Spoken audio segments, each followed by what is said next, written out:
দরকার নেই।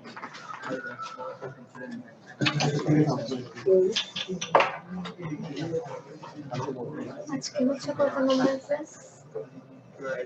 10th 10 নম্বর class আইবন 10th class আজকে। স্যার এখানে 3টে ভিডিও আছে। ঠিক আছে রাখেন, চালাবো করে রাখেন।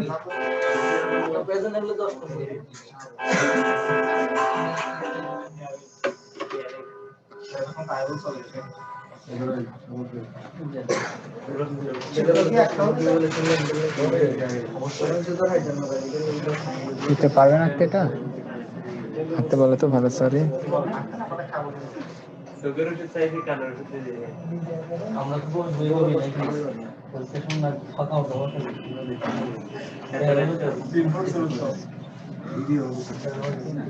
আগামী 2 ক্লাসে পর পরীক্ষা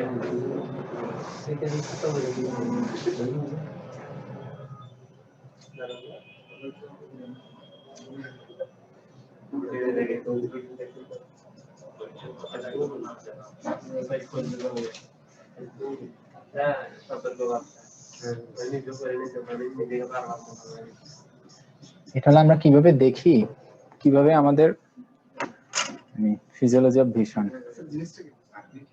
এটা আমাদের চোখ, ঠিক আছে। এটা হলো আমাদের অপটিক নার্ভ, চোখের পিছনে যে নার্ভটা আছে, যে স্নায়ুটা দিয়ে আমরা দেখি কিভাবে যায় আর কি, কোথায় কোথায় যায়। প্রথমে এটা কর্নিয়া, কর্নিয়াতে আসে, কর্নিয়ার পরে আমাদের তো যা যা পাস করে, কর্নিয়ার পরে কি অ্যাকুয়াস হিউমার, তারপর লেন্স, ভিট্রিয়াস হিউমার সব গেল রেটিনাতে পড়লো, তাই তো। রেটিনাতে পড়ে না আমাদের প্রতিবিম্ব, রেটিনার পিছনে কি থাকে আমাদের, এটা অপটিক নার্ভ। অপটিক নার্ভ, তাহলে দুই চোখে দুইটা অপটিক নার্ভ, অপটিক নার্ভ গুলো এরকম হয়, এটাকে জি লিখছি, এটাকে বলে অপটিক কায়াজমা। অপটিক কায়াজমা, এই যে ক্রস, যেটা এক সাইড থেকে কিন্তু দেখেন সেম সাইডে যাচ্ছে এবং অপোজিট সাইডেও যাচ্ছে, এই চোখে এই এদিক দিয়েও যাচ্ছে, আবার অপোজিট সাইডেও আসছে। ঠিক এভাবে এখানেও সেম সাইডে যাবে, অপোজিট সাইডেও যাবে মানে আলোটা। তারপর দেখেন এটা হলো আমাদের অপটিক ট্র্যাক্ট, আর এটাকে বলে lateral geniculate body. Lateral geniculate বডিতে যাবে, ওইখান থেকে আমাদের ব্রেইনে যাবে অপটিক রেডিয়েশন। ব্রেইনের একটা এরিয়া আছে আমাদের অক্সিপিটাল লোবে, সেই এরিয়াতে যাবে, তখন আমরা দেখতে পাবো, ঠিক আছে। তাহলে আমাদের প্রথমে কোথায় গেল, কর্নিয়া। তুই তো আঁকতে পারবেন, আঁকতে পারলে ভালো।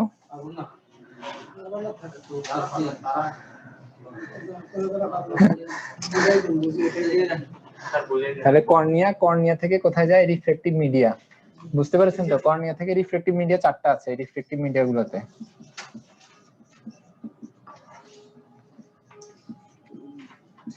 তারপর কোথায় যাবে, রেটিনাতে যাবে। রেটিনার কোথায় যাবে, rods and cones of the retina. রেটিনাতে কয়টা লেয়ার বলেছিলাম, 10টা লেয়ার কিন্তু রেটিনাতে। তাহলে rods and cones of retina.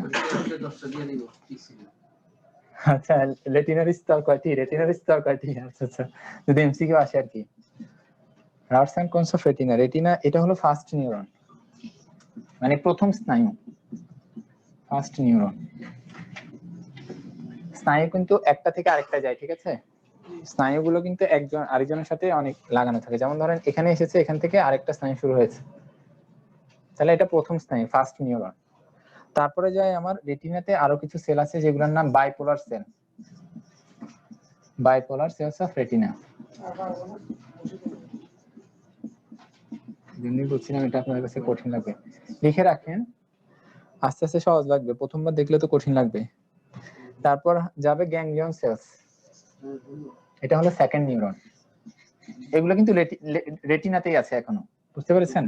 রেটিনাতে roads and কোনসে যাবে প্রথমে, তারপর বাইপোলার সেলসে যাবে, তারপর গ্যাংলিয়ন সেলে যাবে।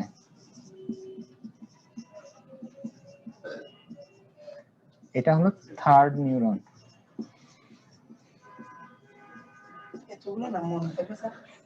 তারপর যাবে আমাদের অপটিক নার্ভে, তারপরে অপটিক নার্ভ, রেটিনা থেকে এই অর্ডার নিউরন গুলোতে যাবে। তাহলে আমাদের প্রথমে কর্নিয়াতে পড়লো, কর্নিয়ার পথে রিফ্লেকটিভ মিডিয়া, রিফ্লেকটিভ মিডিয়া গুলো দিয়ে গেল, যাওয়ার পরে রেটিনাতে পড়লো, রেটিনার কোথায় গেল, রডস এন্ড কোনসে গেল, তারপর বাইপোলার সেলে গেল, তারপর গ্যাংলিয়ন সেলে গেল। কঠিনের কিছু নেই তো। একটু খেয়াল করেন, হয়ে যাবে। তারপর আমাদের optic nerve. Optic nerve, optic nerve কোনটা? এই যে এটা হলো অপটিক নার্ভ, বুঝেছেন? তারপর হলো অপটিক কায়াজমা, এই যে ক্রস যে ইয়েটা আছে এটা অপটিক কায়াজমা। অপটিক নার্ভের পরে যাবে অপটিক কায়াজমা।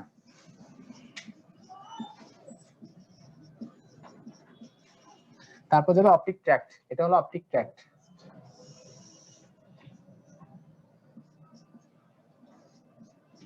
পিছনের যারা তারা মনে দেখতে পাচ্ছেন না, ছবি তুলে নিবে। তারপর যাবে ল্যাটারাল জেনিকুলেট বডি। অপটিক নার্ভের পরে কি লিখছেন?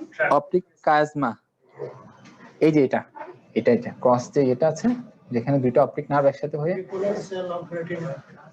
বাইপোলার। Bipolar. অপটিক ট্র্যাক্ট, তারপর হবে ল্যাটারাল জেনিকুলেট বডি, এটা হলো ল্যাটারাল জেনিকুলেট বডি, ঠিক আছে? এটা হলো অপটিক ট্র্যাক্ট, এটা হলো lateral geniculate body. Optic tract থেকে কোথায় যাচ্ছে? Lateral geniculate body. তারপর আমাদের যাবে অপটিক রেডিয়েশন, এগুলো হলো অপটিক রেডিয়েশন। আর এটা হলো আমাদের ভিজুয়াল কর্টেক্স, যেখানে আমরা দেখতে পাই যে এরিয়ার মাধ্যমে ব্রেইনের, এটাকে বলে ভিজুয়াল কর্টেক্স।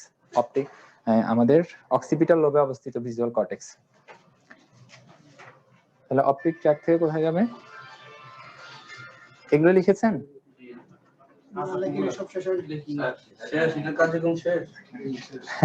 এখনো কিন্তু আপনাদেরকে ইয়ার পড়ানো হয়নি।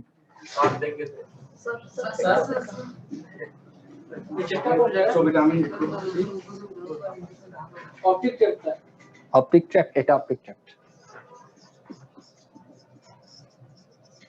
Optic tract.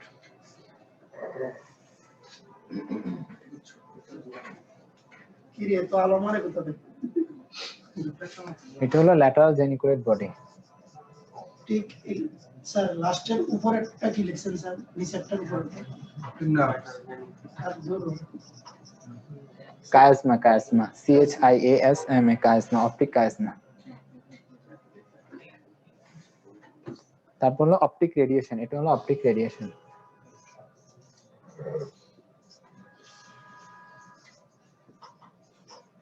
তারপর ব্রেইনে চলে যাবে, এটা হলো ভিজুয়াল কর্টেক্স। সারা যখন পড়ালেন তখন বলেন যে 10টা নাম লাগবে না, আর এখন বড় লিখে দিচ্ছেন। না না, এটা নাম না তো, না না বুঝেননি আপনি। স্যার অপটিক ট্র্যাকের পর কোথায় যাবে এটা পুরোটা বলেন, ট্র্যাকের পর অপটিক ট্র্যাক্টের পরে যাবে হলো ল্যাটারাল জেনিকুলেট বডি, এই যে এটা ল্যাটারাল জেনিকুলেট বডি। সেখান থেকে অপটিক রেডিয়েশন হয়ে ভিজুয়াল কর্টেক্সে যাবে।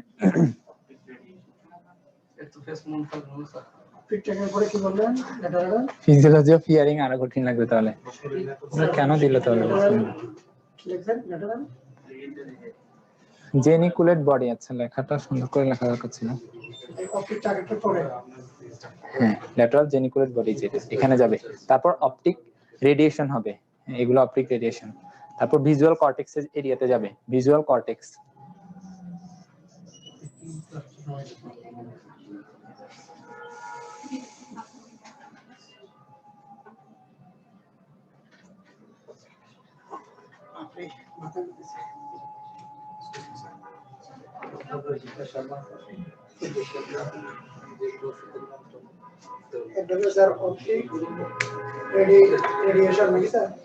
জি জি, optic radiation, visual cortex. Visually cortex মানে আমাদের ব্রেইনের যে এরিয়াটি দিয়ে আমরা দেখি আর কি, ওটা এটা আমাদের অক্সিপিটাল লোবে অবস্থিত, মানে ব্রেইনের পিছনে।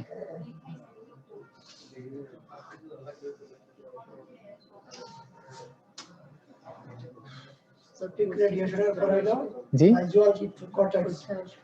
চিত্র পারলে ভালো। চিত্র অবশ্যই আমি সুন্দর করে রাখতে পারিনি, আপনারা আপনার বইতেও নেই। আচ্ছা এই চিত্র লাগবে না, কিন্তু ওটা লাগবে বললাম যে এটা এটা না থাকলেও আঁকতে পারলে ভালো, নাম্বার বেশি পাবেন। ভিজুয়াল কর্টেক্স, হ্যাঁ optic radiation, visual cortex. Visual cortex মানে হলো আমাদের ব্রেইনের যে এরিয়া, বাইরের যে এরিয়াটা, যে আমাদের সেরেব্রাল হেমিস্ফিয়ার আছে, ব্রেইনের প্রধান যে দুটো লোব আছে, সেই এরিয়াগুলোকে কর্টেক্স বলে। তো ভিজুয়াল কর্টেক্স মানে যে আমরা চোখে দেখি যে এরিয়াটা দিয়ে, সেটা হলো আমাদের অক্সিপিটাল লোবে অবস্থিত। এটার নাম আছে, বলছি, লিখেছেন? কর্নিয়া থেকে শুরু হয়ে একবার শেষ পর্যন্ত। তাহলে পরে কোথায় যাবে? অপটিক ট্র্যাক থেকে lateral geniculate body, optic radiation আর ভিজুয়াল কর্টেক্স। ঠিক আছে,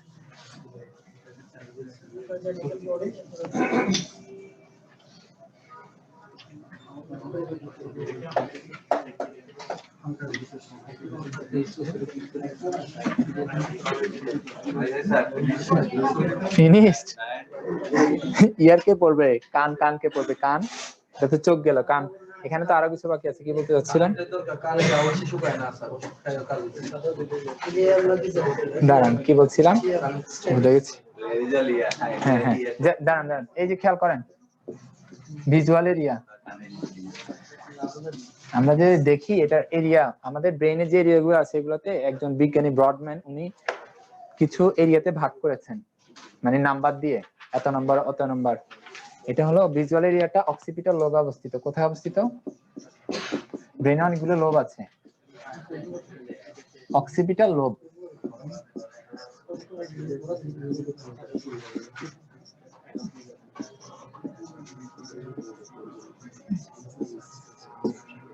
তাহলে আমাদের চোখে যে আমরা দেখি এটা আমাদের কোন লোবের কাজ? ব্রেনের কোন লোবের কাজ? Occipital lobe. ওই এরিয়া নাম্বার গুলো হলো 17, 18, 19। আচ্ছা ওগুলো বলবো না। লোব মানে অক্সিপিটাল লোব দিয়ে আমরা দেখি আর কি। ভিজুয়াল এরিয়াটা কোথায় অবস্থিত? অক্সিপিটাল লোবে অবস্থিত। এটাই মনে রাখেন। ভিজুয়াল এরিয়া আমাদের দেখার জন্য কোন এরিয়াটা দায়ী? Occipital lobe. এতটুকু মনে রাখেন। এখন ইয়ার আসেন, ইয়ার, কান। অক্সিপিটাল লোব, ভিজুয়াল এরিয়াটা অক্সিপিটাল লোবে অবস্থিত।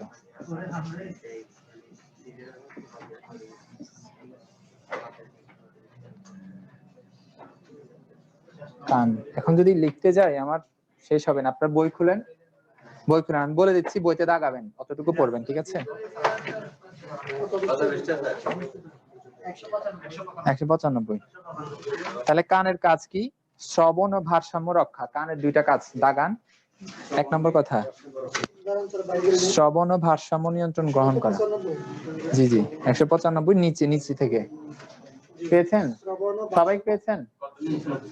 195 পৃষ্ঠা। কানের কাজ, কানের দুইটা কাজ, যেমন শুনতে পাই তেমন ভারসাম্য নিয়ন্ত্রণ। তাহলে লেখেন, এই লাইনটা দাগান। ধরেন আমি এটা লিখলাম, আপনারা দাগিয়ে ফেলেন এটা। তাহলে কানের 3টা অংশ কি কি? বহিকর্ণ, মধ্যকর্ণ, অন্তকর্ণ। দাগান, বইতে দাগান। 3টা। আচ্ছা, লিখতে হবে বহিকর্ণ, মধ্যকর্ণ, অন্তকর্ণ। আচ্ছা, বহিকর্ণের আবার কি কি নিয়ে গঠিত? পিনা বা অরিকল। এই যে দেখেন, যেটা আমরা কান টানা খাই, বা পিনা বা অরিকল। হ্যাঁ,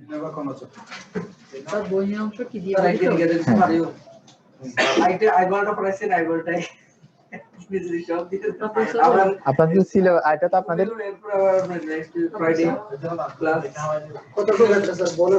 কঠিন হয়ে যাচ্ছে। কি করবো আমি বলেন? আপনাদের এটা সিলেবাসে দেখা, দেখেন চোখ গঠন কাজ, দর্শনের কৌশল, ফিজিওলজি অফ ভিশন বলা যেটা আপনার অনেক কঠিন লেগেছে। তারপর এখানে দেখেন কান, গঠন ও কাজ, শ্রবণের কৌশল।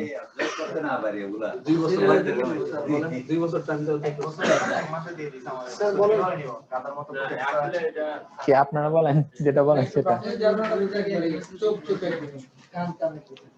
কান কান একদিন, চোখ চোখ একদিন। আমার তো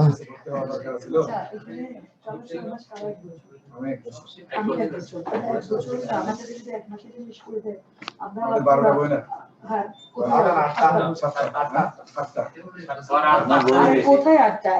এটার অ্যানাটমি অফ ফিজিওলজি, এটা মিলে 2টা ধরছি।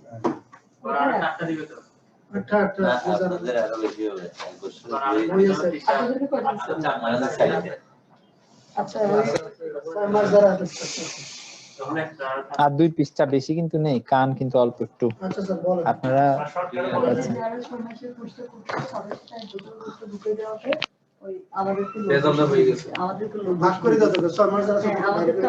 ঠিক আছে। তাহলে বহিকর্ণ কি কি নিয়ে? এক্সটার্নাল পিনা, আর আছে এক্সটার্নাল অডিটরি মিটাস বা কর্ণকুহর। কর্ণকুহর বলে এটাকে। ঠিক আছে। তারপর আছে কি আমাদের টিম্প্যানিক মেমব্রেন বা ইয়ার ড্রাম বলে এটাকে। টিম্প্যানিক মেমব্রেন মানে কানের পর্দা যেটাকে বলি আমরা। আর তারপরে আছে মধ্যকর্ণ। টিম্প্যানিক মেমব্রেনের পরে কি আছে আমাদের মধ্যকর্ণ। আপনাদের এখানে ছবি নেই,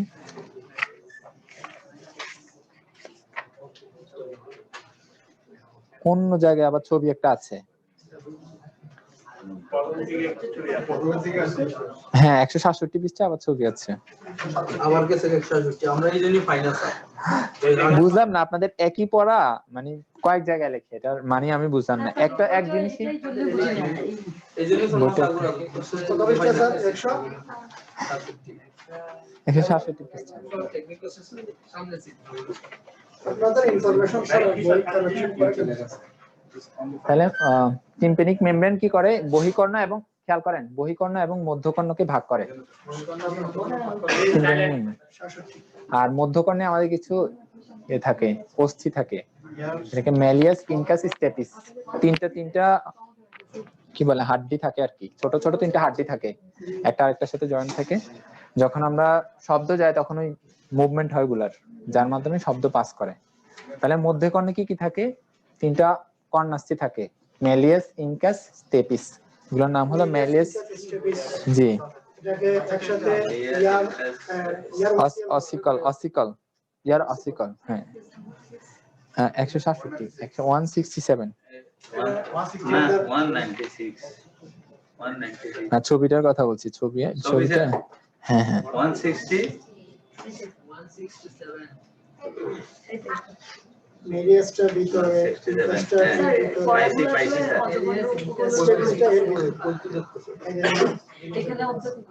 মেরিয়াস ইনকাস স্টেপিস।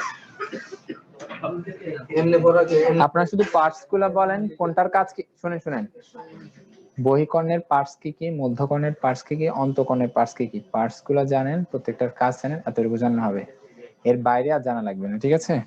তাহলে বহিকর্ণে কি কি আছে, পিনা আছে আর এক্সটার্নাল অডিটরি মিটাস আছে, কর্ণকুহর, পিনা আর কর্ণকুহর। আর মধ্যকর্ণে কিছু ইয়ার অসিকল থাকে, ম্যালিয়াস, ইনকাস, স্টেপিস। আর অন্তকর্ণে কি থাকে, ককলিয়া থাকে, একটা শামুকের মতো পেঁচানো নালী থাকে দেখেন, শামুকের মতো ওখানে আবার অনেক কিছু থাকে, ভেস্টিবল থাকে, ইউট্রিকল থাকে। কগলিয়াস স্নায়ু হ্যাঁ মেমব্রেনাস মেমব্রেনাস হ্যাঁ, ওটা দুইটা পার্টস, বনি ল্যাবিরিন্থ, মেমব্রেনাস ল্যাবিরিন্থ। অন্তকর্ণের ওটার মধ্যে আবার মেমব্রেনাস ল্যাবিরিন্থে অনেকগুলো জিনিস থাকে, ইউট্রিকল, স্যাকিউল। হ্যাঁ টিম্প্যানিক মেমব্রেন, ওটা কানের পর্দা। ওটা হলো এক্সটার্নাল অডিটরি মিটাসের পরেই অবস্থিত কানের পর্দা, তারপরে মধ্যকর্ণ, তারপরে অন্তকর্ণ। বুঝতে পেরেছেন? এই অন্তকর্ণ যেটা আমাদের, এই অন্তকর্ণেই আমাদের কি থাকে, যে শোনার জন্য আমাদের যে সেলগুলো থাকে, হেয়ার সেলগুলো কোথায় থাকে, অন্তকর্ণে থাকে, যেগুলো দিয়ে আমরা শুনতে পাই। এগুলো দেখতে অনেকটা লম্বা লম্বা চুলের মতো, এগুলো হেয়ার সেল বলে। এটা থাকে আমাদের ইন্টারনাল ইয়ারে।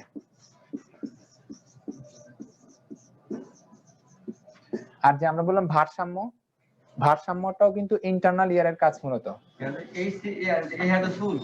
জি জি HAIR।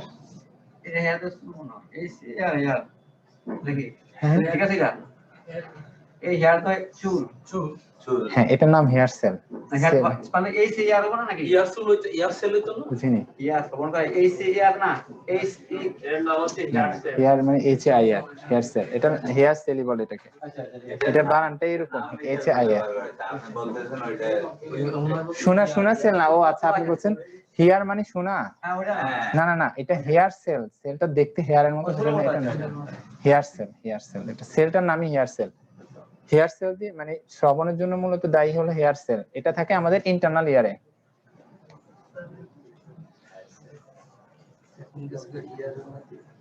কে বলে আমরা বুঝি না।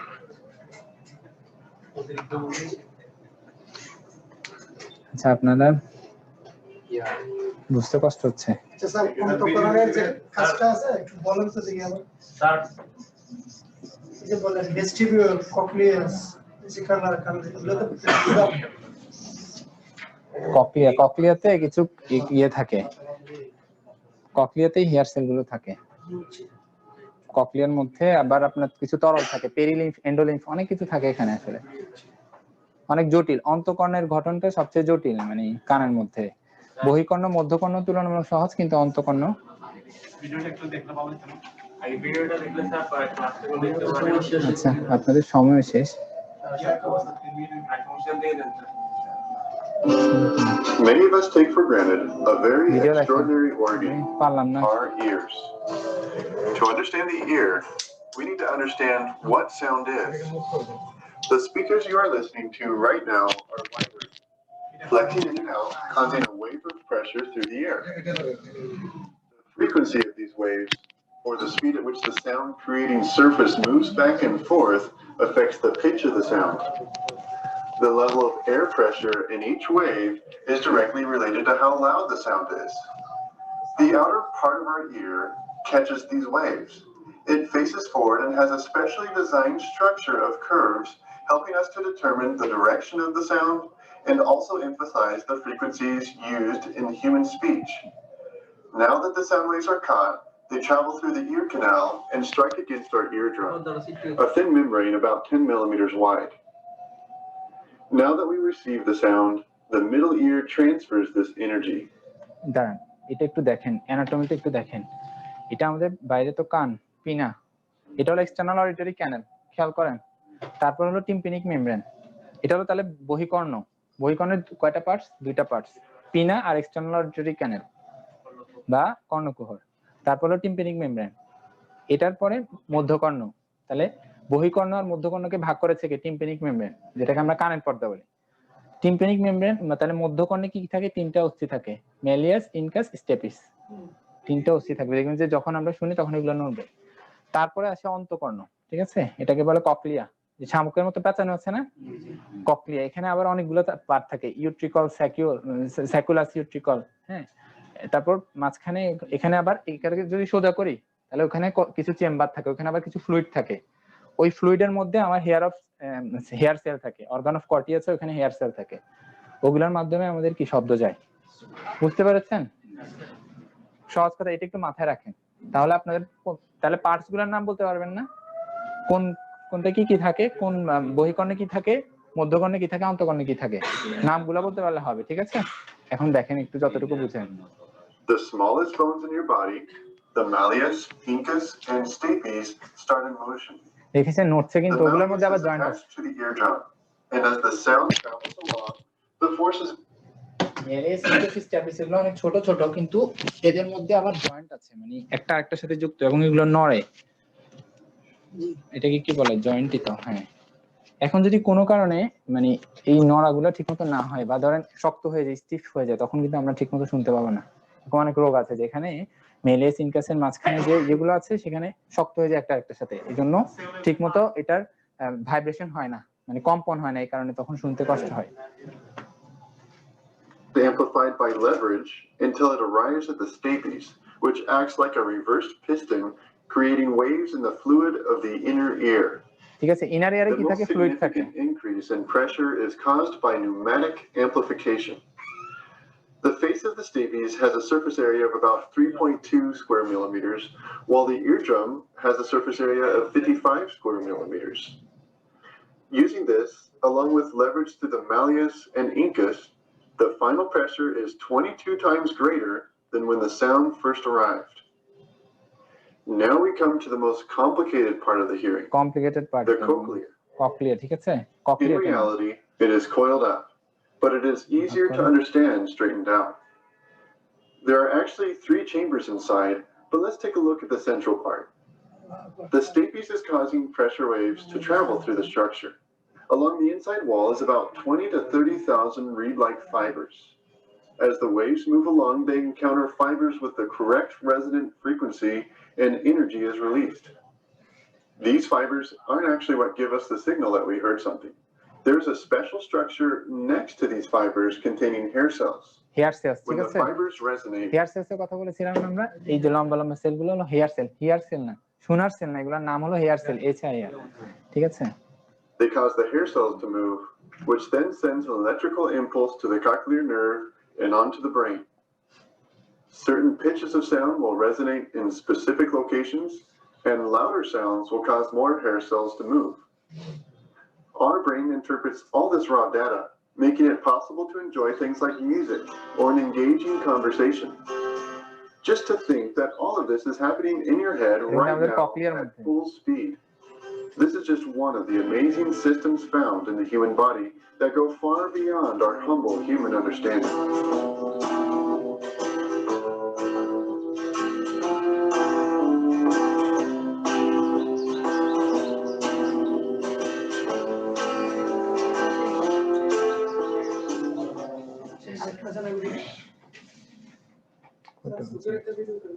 হ্যাঁ, চোখের ভিডিও কানেরটা বুঝছেন, দেখেন চোখেরটা বেশি পড়াতে গিয়ে কানেরটা আমরা হয়ে গেছে।